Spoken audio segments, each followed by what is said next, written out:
আমার ছেলে রবিবার দিন হারিয়ে গেছে। আমি থানায় অনুসরণ করলাম, করে তারপরে আমি খবর পেয়ে আমি এই পুলিশ থানায় চলে আসলাম। যে আমার ছেলেদের উদ্ধার করলো পুলিশ। পুলিশ আমাদের হাতে এসে তুলে দেয়। ছেলের নাম কি? সুশান্ত দালাল। বয়স কতটা? বয়স এই 18-19 হবে।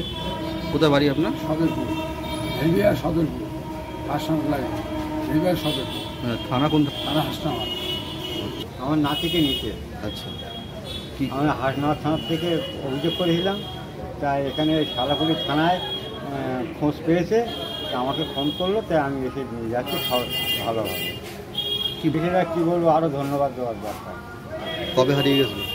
হারিয়ে গিয়ে রবিবারের দিন ছেড়ে দিয়েছে, অন্তত 5-7 বছর। আচ্ছা, বাবা হকারি করে। হ্যাঁ, বাড়ি থেকে চলে গিয়েছিল। এবার বাড়ি থেকে বেরিয়ে গিয়ে এবার কোথায় গিয়েছে এই খোঁজটা পাইনি। তারপরে আমরা যখন একদিন হলো, তার পরের দিন যখন এলো না, তখনই আমরা থানায় এফআইআর করি। এই থানা থেকেই আপনাকে ফোন করেছিল, ফাঁড়ি থেকে? হ্যাঁ, কালকে রাত তখন 1:20 সেই সময় ফোন করেছিল, বললো তোমার কোনো সংবাদ পেয়েছো? আমাকে না। তা বললো এসআই ফোন করবে, ফোন করতে। আমি এসআই আর ফোন করিনি। তারপরে 9টা-10টার দিকে, 9টা সেই সময় এখান থেকে ফোন গেল যে এরকম পাওয়া গিয়েছে, তোমরা এই জন্য।